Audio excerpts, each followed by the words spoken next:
I'm not quite sure how sneakerheads seem to have this perfect mix of a ton of audacity and entitlement with not a whole lot of sense that's mixed in there, okay? Stick with me, I'm sure someone will get mad.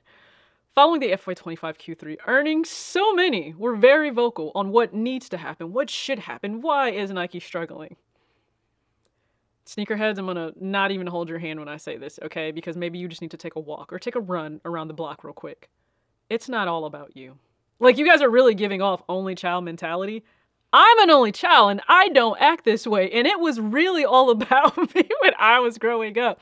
Yet I don't act this way. I don't think that when it comes at least to Nike and what, my perspective may be, maybe the wants that I may have as someone that has been in this game for a very long time since I was young, that Nike's sole focus is on making sure that I would get whatever collab I would happen to want. That's how they continue to stay afloat. That's how they continue to be the juggernaut that they are within sportswear. Do any of you hear yourselves right now? And I'm going to do my best to keep this short and sweet because you know what? March Madness is happening right now. And yeah, as you can see, I am really hoping that Michigan somehow pulls off an upset against Notre Dame. If they don't, Notre Dame has also been just so good in 2025 for this year. So you know what? Wouldn't even be upset, but if we get the upset, I'll love it. So aside from that madness, let's just talk about what we've seen online because the sad thing that I have to start with, why a lot of you should not actually be in any way, shape, or form near a leadership role. You don't actually know how fiscal years work for corporate America, at least for one of the biggest retailers in the world. So let's just go over it. So Brendan Dunne, of course, on Twitter, he said, hey, Nike posted earnings for third quarter of 2025, and it isn't pretty. So he noted revenue down 9% to $11.3 billion, Nike direct revenue down 12%, wholesale revenue down 7%, and Converse revenue down 18%. Now, all of those numbers are still in the millions and billions, so clearly they are doing okay. It's not like they're about to go bankrupt, even though so many of you geniuses said that Adidas was going to go bankrupt once they parted ways with Ye. And again, the stock was at $55 a share, and then it's certainly higher now. And Nike is struggling, and they haven't separated with anyone in a massive way. And they are actually still struggling to hit like $75 on a good day right now in this economy. But yeah, he posted that. A lot of you, again, are showing that you should not be in the position. Like, a lot of you think that you could just step in and be Elliott Hill. And this is not me, like, trying to gas Nike, because you guys know I criticize them pretty consistently. I have no problem doing that. I think it's actually pretty constructive. A lot of you didn't understand, though, that the fiscal year. Posting third quarter earnings for 2025 when it's first quarter 2025. That's wild. No, it's not. No, it's not. Because for a lot of big corporations, especially retailers, their fiscal year does not follow a calendar year. So calendar-wise, yes, we are in Q1 of 2025. Fiscal year, the year that they are actually in, is not the same. So FY25 Q3 for many corporations is actually going to be December, January, February. Q1 usually kicks off June, July, August. Now, this makes sense for retailers because if at any point you're really going to have a down year, you're going to need kind of that middle to be a cushion. So for Q2, September, October, November, what's happening in November? You have Black Friday. So leading up to that time with all of those sales, that's a really nice cushion because it will be picked up in those Q2 earnings. If you look at December, January, and February, where a lot of deals are still going on, it's Christmas, people are shopping like crazy. That is also a really good cushion. In the event your Q4 doesn't go that well, the entire year is not a wash. It's not as bad as it could possibly be in retrospect. But yeah, I see a lot of people not actually understanding that. And that alone is a pretty red flag that if that's the consensus, if that's how a lot of people think, you should be nowhere near the decision maker position. Nowhere near it. Do you mean third quarter of 2024? No, my good sir, they don't. They don't at all. So that was like just red flag number one. Red flag number two, and the just most pretentious flag of all, it's not about you. Like, sneakerheads really have this belief that Nike and Jordan and everything they do, let's just leave Jordan actually out of this, Nike revolves only around sneakerheads. They only revolve around those that are into Jordans. They only revolve around those that are into retros. They only revolve around those who want a limited collaboration to be made more abundant so that you can get it. But then also on the flip side, I don't know if that really works, because the second something is more available, you all complain that you have something on your foot that everyone else has, and it takes away from how special you feel. And yeah, I've already done a video on that. But that's how also a lot of you feel. So Nike is kind of like in a catch-22. What exactly do they do? Well, they're going to do the best that they can do. And I love the fact that Elliott Hill is going to focus on sport. You understand the mantra when it comes to Nike. And let's just go ahead, maybe paraphrasing, but if you have a body, you're an athlete. It's not if you would like to collect your 300th pair of sneakers to sit in the back of your closet that you're barely going to actually wear, then we're the company for you. That's not what they say. That's not how they grew to where they are right now. They grew to where they are based on sport. And yes, they have to have the perfect mix of cultural understanding and honestly being what people want to wear, right? Again, bringing back the cool factor. They are working to do that, and it's going to take some time. Them actually growing and moving forward, it's not going to necessarily look like growth every single quarter. It's not. And is that going to anger some investors? Absolutely. Now, some of you are outraged, but like, are you outraged just because you didn't get a shoe? Or are you outraged because you're actually a stockholder? Because those are two very different things of what you're outraged about. Like, you want things to, well, things need to go more on sale. Well, that's actually not that great when you have a ton of inventory that is always having to be discounted.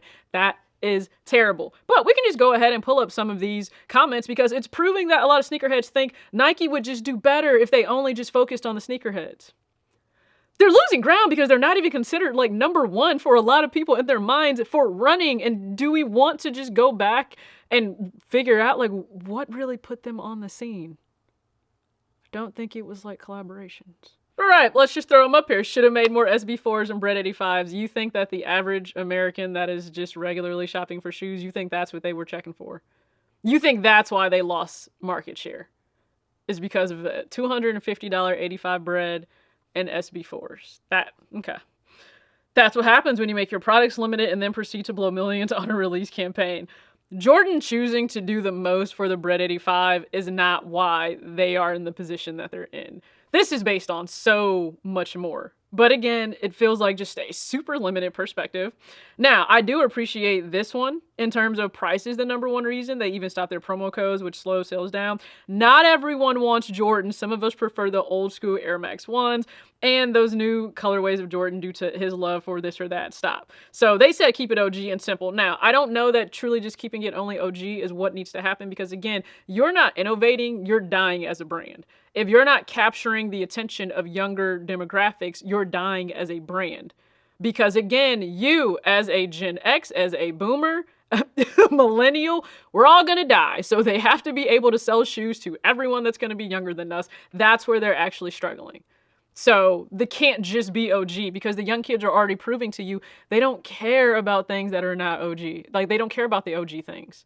They don't. Once the wave for them just kind of washed away in terms of the Air Jordan 1, they're not focused on that anymore either. That TikTok trend for them is long gone past and died. Now they said, Nike guys, we got to really pull through this year and hit our sales target. Also Nike, okay, this time let's make only 12,000 pairs of the Travis Scotts and limit them to only 5 stores. Travis Scott is not the reason that they're struggling.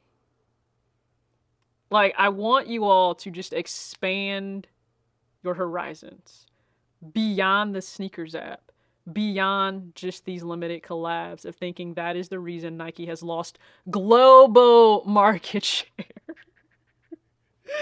They could have had some money if I was able to hit on the Galaxy's flu games and the Unions. This is where we are. This is where we are. Now, there were some that I think were pretty insightful, and they said it's really not that hard, / the prices were in a different time. Many have become price conscious, especially in this tough economy. Americans are struggling, and again, I have to do a video on this. America and sneakerheads just seem to be two very different multiverses that just don't align together. But Americans are struggling.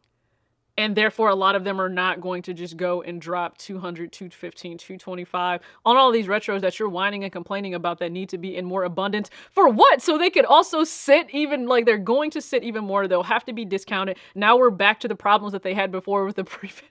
pre-pandemic levels of inventory that they had. I appreciate this one. How about decreasing the amount of shoes that they build by focusing on products that people actually want and respond to? There's so many models of Nikes, many of which aren't moving because of the lack of performance or quality. And quality is referenced a lot by people because, again, I would say you could absolutely critique retros and you can look at Jordans and say, this is what I'm paying $200 for, versus some other brands. Like if you look at a New Balance, I could say at least the quality and craftsmanship, I'm okay with the $200 price point, not with the QC issues that you see all too often on Jordans.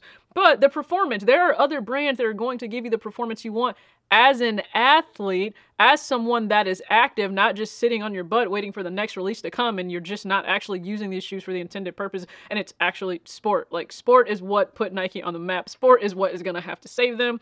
And they said people will spend the money if the quality is there, make less by focusing on the details. It's always going to be in the details. Like, it truly is. So if they can conquer that and put out great quality product without, you're going to have to find that sweet spot without breaking the bank in this economy for people. So Nike, you have your work cut out for you, but you then have people that still think, let's increase our revenue by giving everybody L's and only inviting influencers to draws.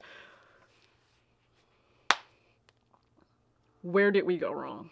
And real fast, So Savvy put out just really what Nike's plan will be for their comeback. Now, of course, they do want to move a little bit more away from direct to consumer. I don't think they should have gone all in as fast as they did, but you dealt with 2019 and you thought that you knew the direction you needed to go and you kind of jumped the gun on there. And so I get it. So people are upset, of course, by slimmer stock, but this makes sense. Again, it goes back to the overall picture. So for too long, Nike was using pandemic projections to inform production. This strategy was clearly not sustainable, and the course is slowly being corrected. So yes, don't expect to see items as overly stocked as they were. They have to actually course correct. When you're trying to course correct something, you know what? You're going to anger some people. You're going to frustrate some people. If who they're frustrating is still a small subset of everything else they need to take into account, I'm sure they're willing to make that sacrifice. You guys are going to be loud and you guys are going to be upset. It's not the end of the world for them. And in terms of them deleting discounts, again, excess inventory, that is a problem. That is not what stockholders want to see.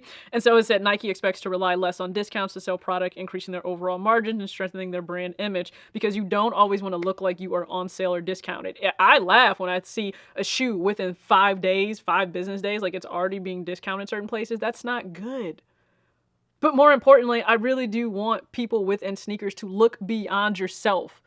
Not only just within sneakers, but that's really something pivotal that you should probably understand as an adult, to look beyond just your own self-interest and needs and for like everything else, because it's not all about you. Again, it's very much so giving only child, but only children, we don't even act like this. So go ahead, comment your thoughts below. Again, I'm sure a lot of people will disagree with me. That is a-okay. It's fine. It's all right. It's cool. But if you do go ahead and agree with me, just go ahead. Again, put your thoughts. If you disagree, put your thoughts also. But again, a lot of my perspective changed when I started buying less pairs. And you can check out that video because I went 5 months without buying a shoe and it actually felt pretty damn good. But as always, act your age, not your shoe size. Peace.